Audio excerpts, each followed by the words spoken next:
دیکھا تو پہراہن کو کہ وہ پیچھے سے پھٹا ہوا ہے، قالا بول اٹھا وہ عزیز مصر، انہو بے شک یہ، من کیدکن کاکماکم مردوں کے لیے اور کیکما کن عورتوں کے لیے، یہ ضمیر مخاطب کی ضمیر استعمال ہوتی ہے، تو بول اٹھا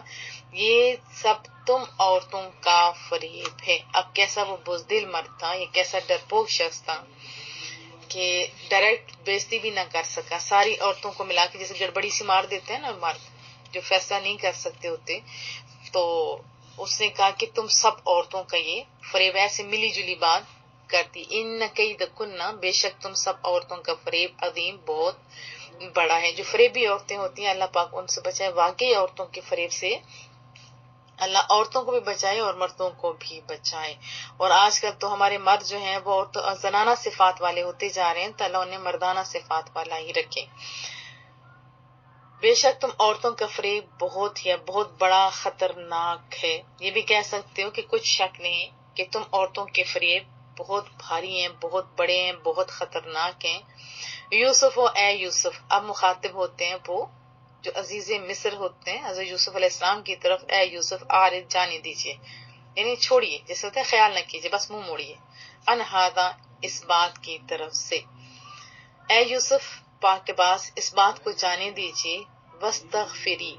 اور تو معافی ماں، تو بخشش ماں، جیسے استغفار ہوتا ہے مغفرت طلب کا، جیسے سوری آج کل کیا جاتا ہے، لذنبکی کاف زیر کی، جیسے میں پیچھے بتا چکی، کاف زیر کی فیمیل کے لیے ہوتی کی کما کننا،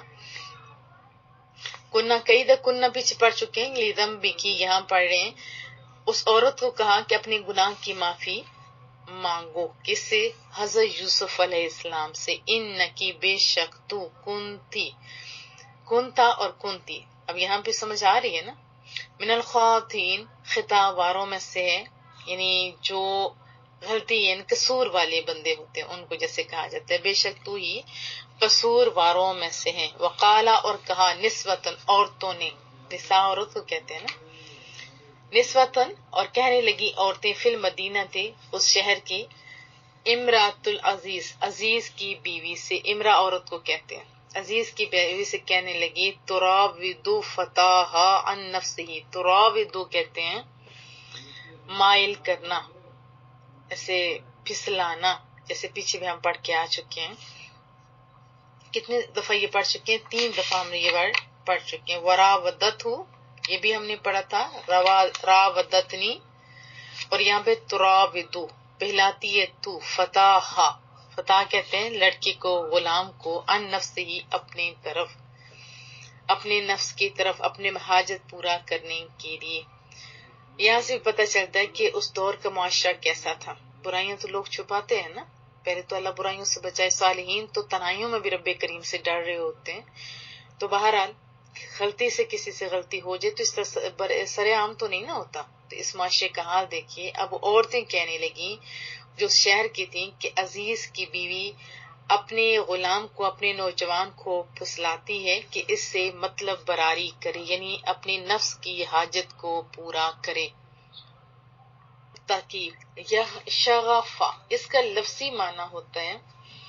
کہ یعنی اس پردے کو کہتے ہیں جس میں دل لپٹا ہوتا ہے، اس صورت میں قد شغفہا حبا کا معنی ہوگا کہ اس کی محبت نے محبت میم کے زبر کے ساتھ زلیخا کے دل کو ہر طرف سے گھیر لیا ہے، تو شغف کا ایک معنی سیاہ نقطہ بھی لیا گیا ہے جو دل کے وسط میں ہوتا ہے، یعنی یوسف علیہ السلام کی محبت زلیخا کے دل کی گہرائیوں تک پہنچ گئی ہے، یہاں یہ مراد ہے، اس کے دل میں اس کی محبت گھر کر گئی ہے، یعنی اس کے دل کو گھیر لیا ہے، اِنَّا لَنَرَاهَا ہم اسے دیکھ رہی ہیں، فی میں دلال کہتے ہیں گمراہی کو، اور یہاں مراد ہے عقل و فہم سے بے گانگی، بے سمجھی، کہتے ہیں جھلا جیسے ہونا، فی ضلال مبین کھلی گمراہی میں ہے، یعنی کیا مطلب ہے کہ اس کے دل میں اس کی محبت گھر کر گئی ہے، گھیر لیا اس کی محبت نے اس عورت کے دل کو، اور ہم دیکھتے ہیں کہ وہ یعنی وہ عورت کھلی گمراہی میں ہے، سری غلطی پہ ہے۔ اللہ پاک ہدایت دے سب کو۔ اور علیہ السلام نے دیکھا کہ زلیخا اپنی غلطی نہیں مان رہی ہے، الٹا ان کے اوپر الزام لگا رہی ہے، جیسے ہم پیچھے پڑھ کے آ چکے ہیں۔ تو کیا ہوگی صورتحال کہ اس کو یا قید میں ڈال دیا جائے یا ان کو سخت سزا دی جائے۔ تو پھر آپ نے جواباً یا اپنی برات کا اظہار کیا اور حقیقت حال جو ہے وہ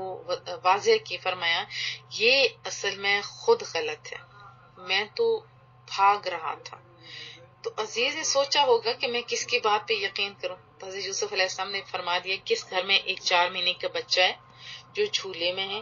جو زلیخا کے ماموں کا لڑکا ہے، جیسے ادھر اہلیہ کا لفظ تھا، اس سے ذرا پوچھیے۔ جب اس بچے سے پوچھا گیا، اللہ نے اس کو قوت گویائی دی اور اس سے پھر اللہ تعالیٰ نے بے گناہی کی شہادت دلوائی۔ یہ دیکھو مالک ہے نا۔ تو عزیز نے پھر اس بچے سے پوچھا، اللہ نے اس کو قوت گویائی دی۔ اس نے کہا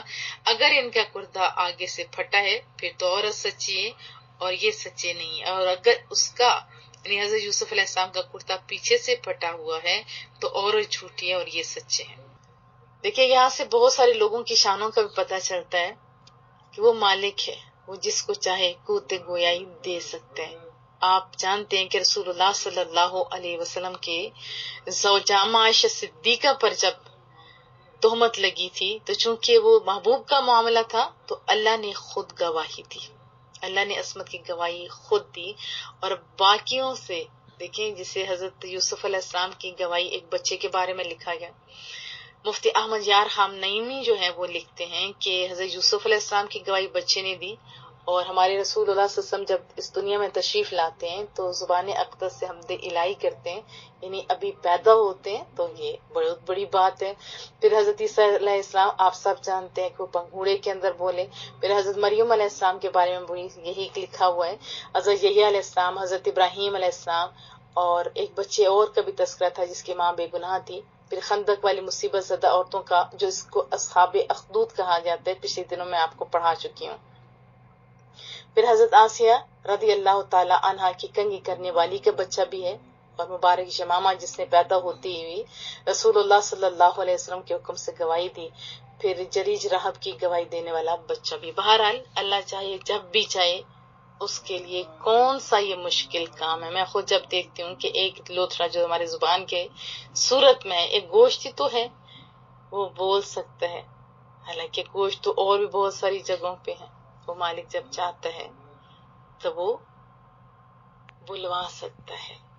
چلتے ہیں، ایک تو یہ کہ کوئی شریف جو انسان ہوتا ہے وہ اپنے محسن کے ساتھ خیانت نہیں کر سکتا، وہ ہم پیچھے پڑھ کے آ چکے ہیں، ان آیات سے ہمیں پتہ چلا۔ پھر حضرت یوسف علیہ السلام بلند کردار کے تھے، اچھے اخلاق پر فائز تھے، وہ ایسا کیسے کر سکتے تھے؟ اور عورتیں ختم ہو گئی تھیں کہ یہی عورت بچی تھی؟ پھر ایک اور بات جس میں آتا ہے کہ دیکھنے والوں نے آپ کو بھاگتے آتے دیکھا تھا،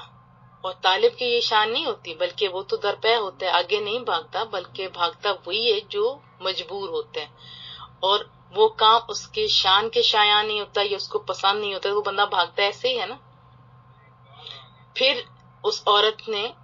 عام روٹین سے ہٹ کے زیادہ اہتمام کیا ہوا تھا، وہ بھی پتہ چل رہا تھا۔ پھر حضرت یوسف علیہ السلام کا تقوی اور طہارت جو ایک طویل عرصے تک سب نے دیکھا ہوا تھا، تو وہ یہ غلط کام کی طرف مائل ہو بھی کیسے سکتے تھے؟ تو میں پہلے بھی اور ابھی بھی یہی دعا ہے کہ مولا کریمہ ہماری آنکھوں میں حیا دے دے، اپنا خوف دے دے، اور عصمتوں کی حفاظت کرنے والے خوش نصیب ہوتے ہیں، جو پچھلے میں آپ کو احادیث سنا چکی ہوں۔ محبوب کا فرمان کیا ہے کہ جو مجھے زبان کی اور شرمگاہ کی گارنٹی دے، میں اس کو کیا دوں گا؟ جنت کی ضمانت دوں گا۔ جنت کوئی عام سی چیز تھوڑی ہے۔ اب یہاں سے بہت ساری باتیں پتہ چلتی ہیں، ویسے تو ترجمہ ہی اتنا اچھا ہے، واضح ہے کہ وضاحت کی زیادہ حاجت نہیں ہے، لیکن چند ایک باتیں ہیں، چلیں ہم وہ کر لیتے ہیں۔ ایک تو یہ بات کہ یہاں سے تھوڑا عجب سا لگتا ہے نا کہ اتنی بڑی خیانت بیوی کی، مرد دیکھے اور وہ اس کا خون نہ کھولے، اس کو غصہ نہ آئے اور سزا نہ دے، سزا دینا تو کجال سخت لہجے میں جھڑکنا بھی مناسب نہیں سمجھا، بلکہ نرم انداز میں بے غیرتی کا لفظ آپ کہہ سکتے ہیں یا بے چارگی کا کہہ سکتے ہیں، بے حمیتی کی بو آ رہی ہے نا، اتنا کیا ایسے ملا جلا کے بات کی کہ تمہارا مکر ہے اور تمہارا مکر بڑا ہے۔ اور پھر ان الفاظ پہ بھی اس بیچارے کے جو الفاظ ہیں غور کیجئے کہ زلیخا یہ تیرا فریب ہے، یہ بھی کہنے کی ضرورت نہیں ہوئی، بلکہ کنہ یعنی مؤنث کی ساری عورتوں کو ملا جلا کے باہر طور پر بات کی۔ پھر حضرت یوسف کی دلجوئی کے لیے ایک اور بات جس میں آتی ہے، یہی مشورہ دیا کہ اس چیز کو اہمیت نہ دو، کس نے؟ عزیز مصر نے، جو ہونا تھا وہ تو ہو گیا، پھر بات تاکہ باہر بھی نہ نکلے۔ اور یہاں سے ایک اور بات بھی پتہ چلتی ہے کہ اس دور کا معاشرہ پھر کیسا تھا اور بن جاتا ہے۔ جیسے ایک دور تھا ہاف شرٹ یا ایون کہ ہاف سلیوز بھی کوئی نہیں پہنتا تھا، ہاف سلیوز کو بھی پسند نہیں کیا جاتا ہے، اور اب ہاف شرٹ بھی پہنی ہوئی ہوتی ہیں، پوری ہماری تو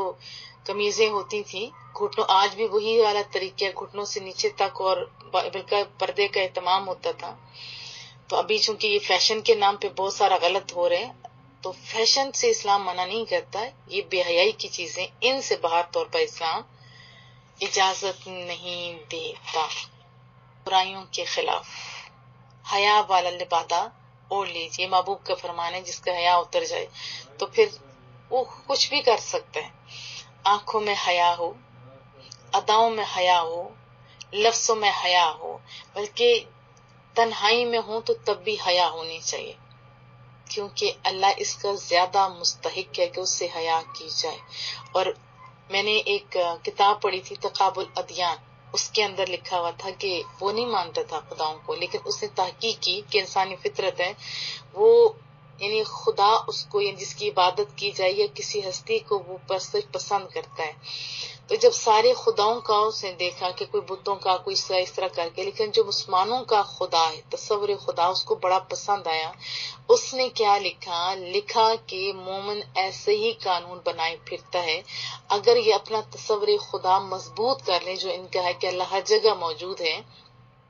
تو ان کو کوئی قانون بنانے کی حاجت نہیں ہوگی، کیونکہ جرم کے لیے ایسی جگہ چاہیے ہوتی ہے جہاں پہ اسے کوئی نہ دیکھ رہا ہو، جبکہ مسلمانوں کا یہ نظریہ ہے کہ ان کے لیے کوئی جگہ ہے ہی کوئی نہیں کہ جہاں اللہ اسے دیکھ نہ رہا ہو۔ ہمارا یہ نہیں عقیدہ، یہی عقیدہ ہے نا کہ اللہ میں ہر جگہ دیکھ رہے ہیں۔